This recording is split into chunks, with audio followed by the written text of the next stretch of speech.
Breaking news Chhattisgarh Telangana సరిహద్దుల్లో tension వాతావరణం నెలకొంది. ములుగు జిల్లాలోని కర్రెగుట్టలో మావోయిస్టులు సీఆర్పీఎఫ్ బలగాల మధ్య భీకర కాల్పులు జరుగుతున్నాయి. కర్రెగుట్టలో మావోయిస్టులు ఉన్నారు అన్న సమాచారంతో ఛత్తీస్గఢ్ తెలంగాణ పోలీసులు జాయింట్ ఆపరేషన్ను చేపట్టారు. ఛత్తీస్గఢ్ తెలంగాణ వైపు నుంచి ఒకేసారి చుట్టుముట్టారు సీఆర్పీఎఫ్ జవాన్లు. దాంతో భారీ ఎన్కౌంటర్ కొనసాగుతోంది. ఈ ఎన్కౌంటర్ ప్రొఫెసర్ హరగోపాల్ స్పందించారు. ఒకసారి అసలు ఆయన ఏమన్నారు ఇప్పుడు చూద్దాం. నిన్న జార్ఖండ్లో ఇవాళ సుక్మాలో మళ్ళీ కాల్పులు జరుగుతున్నాయని వార్తలు వస్తున్నాయి. ఒకవైపు శాంతి చర్చల ప్రస్తావన ఉంది. దేశవ్యాప్తంగా శాంతి చర్చల మీద చర్చ జరుగుతున్న సందర్భంలో ప్రభుత్వం కొంతైనా నియంత్రణ తాను ఒక కంట్రోల్ రిస్ట్రెయింట్ పాటిస్తే బాగుండేది. తాను ఏమాత్రమో పరిస్థితులను చేయకుండా సుక్మా ఛత్తీస్గఢ్ యొక్క ముఖ్యమంత్రి ఉప ముఖ్యమంత్రి చర్చలకు వచ్చిన నా దగ్గరికి రావచ్చు, నేను మాట్లాడిన సిద్ధమని అన్న తర్వాత దానికి కావలసినటువంటి పరిస్థితులను సృష్టించవలసిన బాధ్యత ఛత్తీస్గఢ్ ప్రభుత్వం కనుక సంయమనం పాటించాలని, తర్వాత శాంతి చర్చలకు కావాల్సిన వాతావరణం కావాలని దేశవ్యాప్తంగా జరుగుతున్న చర్చకు తప్పకుండా ఛత్తీస్ గవర్నమెంట్ స్పందించాలి అనేది మా డిమాండ్. నిన్న ఇటీవల అబూజ్మడ్లో డీఆర్జీ బలగాలు విస్తృతంగా గాలింపును మొదలుపెట్టాయి. వరుస ఎదురు దెబ్బలతో మావోయిస్టులు కర్రెగుట్టలకు మకాం మార్చినట్లుగా గుర్తించే బలగాలు. పైగా ఈ కర్రెగుట్టల వైపు ఆదివాసీలు రావద్దంటూ ఇటీవల ఒక లేఖను కూడా రిలీజ్ చేశారు. కర్రెగుట్ట చుట్టూ పేలుడు పదార్థాలు అమర్చినట్టుగా హెచ్చరించారు.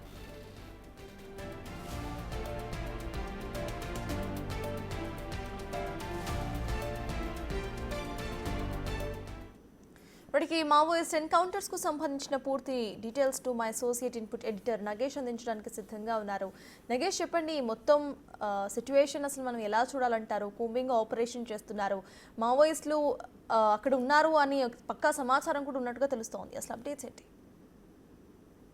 కర్రెగుట్టల పేరుతో ప్రస్తుతం అయితే భద్రతా బలగాలు కర్రెగుట్టలను నాలుగువైపులా చుట్టుముట్టాయి. కర్రెగుట్టలు యువతల వైపున ములుగు జిల్లా వెంకటాపురం ప్రాంతం ఉంటుంది, అవతల వైపున ఛత్తీస్గఢ్ ఉంటుంది. దాదాపుగా విస్తరించున్న అటవీ ప్రాంతాన్ని అంతటా కూడా 2000 మందికి పైగా భద్రతా బలగాలు చుట్టుముట్టాయి.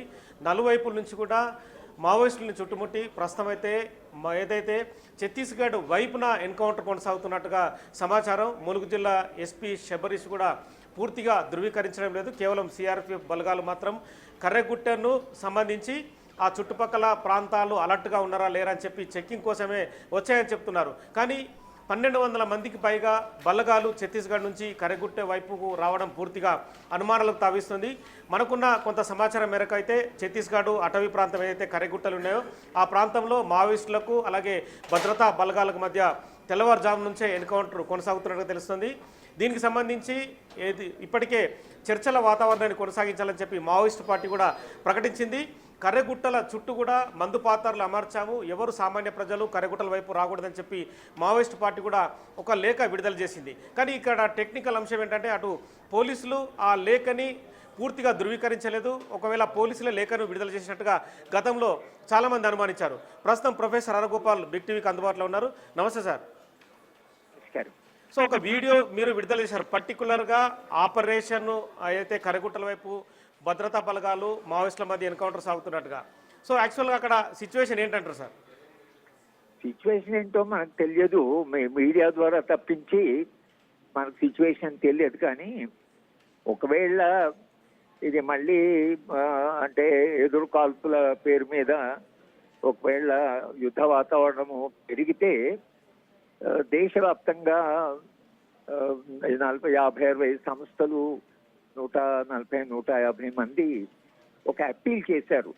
ఒక శాంతి చర్చలు అనేవి మావోయిస్ట్ పార్టీ అన్నది, దానికి ముఖ్యమంత్రి ఉప ముఖ్యమంత్రి కూడా శాంతి చర్చలు చెయ్యము అని అనలేదు. కానీ శాంతి చర్చలకు ఎవరైనా రావచ్చు, మా దగ్గర మాట్లాడవచ్చు. దానికి మావోయిస్ట్ పార్టీ స్పందిస్తూ ముఖ్యమంత్రికి ధన్యవాదాలు కూడా చెప్తూ మాకు వచ్చి మాట్లాడడానికి కావాల్సినటువంటి ఒక వాతావరణాన్ని కల్పించండి అనేటువంటి ఒక లేఖ వాళ్ళు విడుదల చేశారు.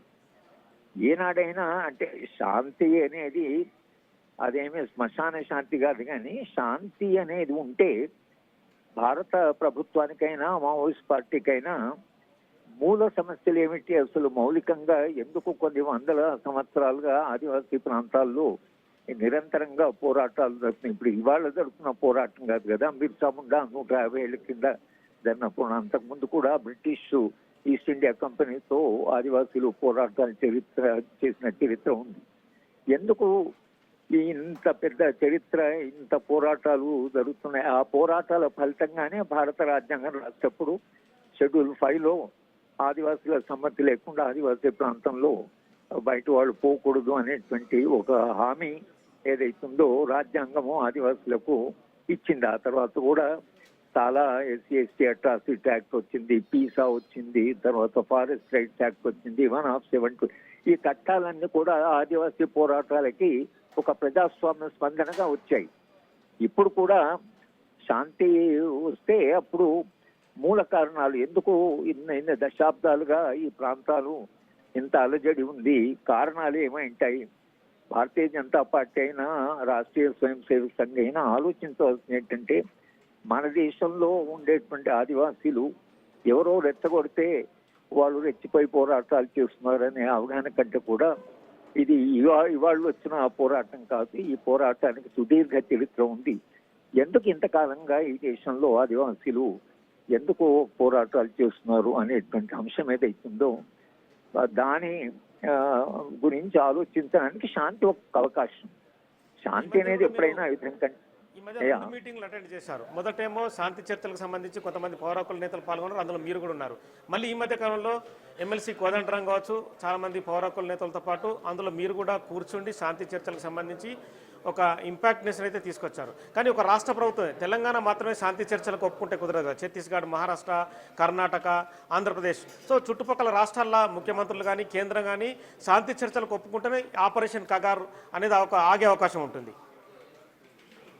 అట్లా కాదు కదా, ఇవాళ ముఖ్యమంత్రులు పాల్గొనేటువంటిది ఎప్పుడు ఇందిరాగాంధీ ప్రధానమంత్రి అయినప్పుడు ముఖ్యమంత్రులు పాల్గొని ఆమె ముఖ్యమంత్రుల చేత అసలు అప్పుడు ఎన్నుకోబడ్డది ఆమె. దాదాపు అప్పుడున్నటువంటి మన సమాఖ్య వ్యవస్థ వేరు, ఇప్పుడు ఉండేటువంటి సమాఖ్య వ్యవస్థ వేరు. ఇప్పుడు కేంద్ర ప్రభుత్వమే డైరెక్ట్గా దీంట్లో జోక్యం చేసుకున్నది కాబట్టి మీరు వాళ్ళు జోక్యం చేస్తుంది కాబట్టి ఇది కేంద్ర ప్రభుత్వానికి తర్వాత సమాజానికి చర్చలు జరగాల్సిన అవసరం ఉంది. సమాజంలో కొందరు చొరవ తీసుకొని వాళ్ళు ప్రధానమంత్రిని కానీ హోంమంత్రి కానీ దేశ అధ్యక్షురాలని కానీ కలిసి శాంతి చేయడం వలన సమాజానికి దానివల్ల ప్రయోజనం ఏంటని ఒక చర్చలు చేయండి అని చెప్పడం కొరకని విజ్ఞప్తి చేయడం కొరకని ఒక ప్రయత్నం జరుగుతున్నది.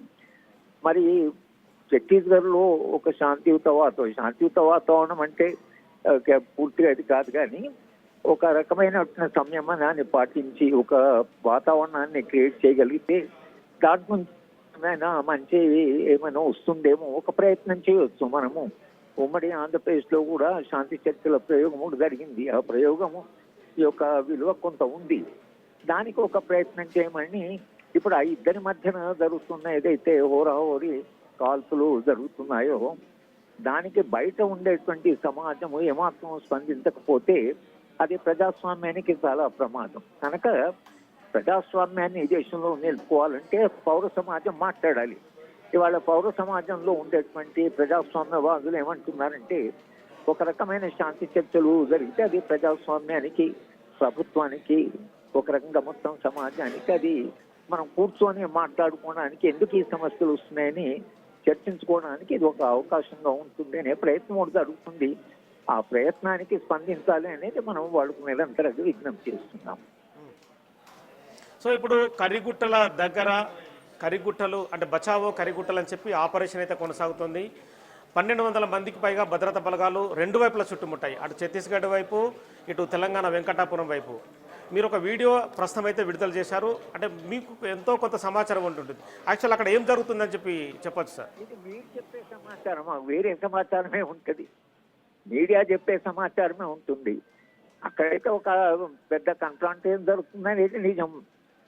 కనుక అది మనము వాళ్ళ మాట్లాడుతున్నది ఏమిటంటే ఒక శాంతి అని ఒక ప్రస్తావన వచ్చింది కాబట్టి దానికి ఒక ప్రయత్నం చేయండి అని మాత్రం చెప్పడం కంటే మనం చేయగలిగింది ఏముంది. 30-40 మందిని చంపిన వచ్చారు కదా, ఈ ఎన్కౌంటర్లు జరుగుతూనే ఉన్నాయి కదా. సో ఇది మనం దీనికి పెద్దగా ఆశ్చర్యపోవాల్సిన అవసరం ఉంది. దాంట్లో భాగంగానే ఇది జరుగుతున్నది. ఇది జరగకుండా మరి శాంతి మార్గం ద్వారా మనం కొంత ప్రయత్నం చేయొస్తామని పౌర సమాజం అంటుంది. పౌర సమాజం చెప్పే మాటని ప్రభుత్వాలు గౌరవించి ఒకవేళ శాంతి జరిపితే అది సమాజానికి మంచిదని చెప్తున్నాం. లేదు మేము అంతిమ యుద్ధమే అని వాళ్ళంటే దానికి ఉండేటువంటి లాజిక్ దానికి ఉంటుంది. కనుక మాకు అడిషనల్ సమాచారం మీరు ఇచ్చే సమాచారమే మా దగ్గర ఉంటుంది. అంటే ప్రస్తుతం అయితే అక్కడ వెంకటాపురం అవతల గుట్ట వైపు అవతల భారీ ఎత్తున ఎన్కౌంటర్ జరుగుతుందనేది కొంత సమాచారం వస్తుంది. కానీ అక్కడ స్థానికంగా ఉన్న ములుగు జిల్లా ఎస్పీ శబరీష్ మాత్రం భద్రతా బలగాలు కేవలం చెకింగ్ కోసం వచ్చాయని చెప్పి ఆయన ఖండిస్తున్నాడు. కానీ అవతల వైపున మాత్రం శబ్దాలు అంటే తుపాకుల మూత శబ్దాలు వినిపిస్తున్నాయని చెప్పి స్థానికులు అయితే చెప్తున్నాను కదా. ఇప్పుడు ఛత్తీస్గఢ్లో ఇది ఇప్పుడు మొదట కాదు కదా, గత 400 మంది దాకా చనిపోయారు కదా. ఇది జరుగుతూనే ఉంది. ఒక యుద్ధంలో కొనసాగింపుగా చూడాలి. దీన్ని ప్రత్యేకంగా మనం చూడవలసిన అవసరం లేదు. దాంట్లో కొనసాగింపు ఇది కొనసాగింపుగా చూస్తున్నాం కనుక సమాజము లేక స్పందించింది. దేశవ్యాప్తంగా ఓ స్పందన వచ్చింది. ఆ స్పందనను కూడా గౌరవించండి అని చెప్పడం తప్పించి మనం ఏం చేయగలం? వాళ్ళు మేము యుద్ధం ఏం చేస్తామనంటే ఆ యుద్ధానికి ఉండేటువంటి ఏదైతే లాజిక్ ఉంటుందో ఆ యుద్ధ లాజికే కంటిన్యూ అవుతుంది.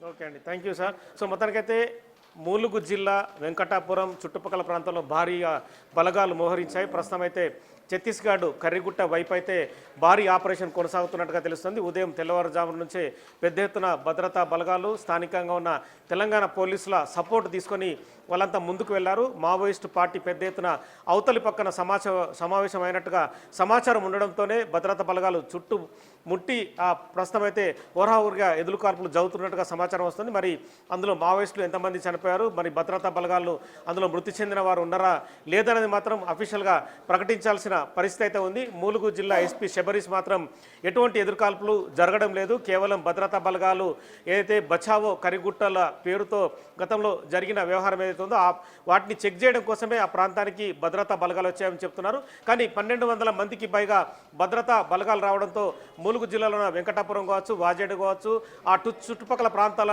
సామాన్య ప్రజలు మాత్రం బిక్కుబిక్కుమంటూ గడుపుతున్నారు. ఆ లోపలికి గుట్టల వైపున మాత్రం ఏ వ్యక్తిని కూడా లోపలికి పోనీయకుండా భద్రతా బలగాలు అడ్డుకుంటున్న పరిస్థితి. మధ్యాహ్నం వరకు అయితే ఎన్కౌంటర్కు సంబంధించి అయితే ఒక క్లారిటీ వచ్చే అవకాశం కనిపిస్తుంది. Right Nagesh, thank you.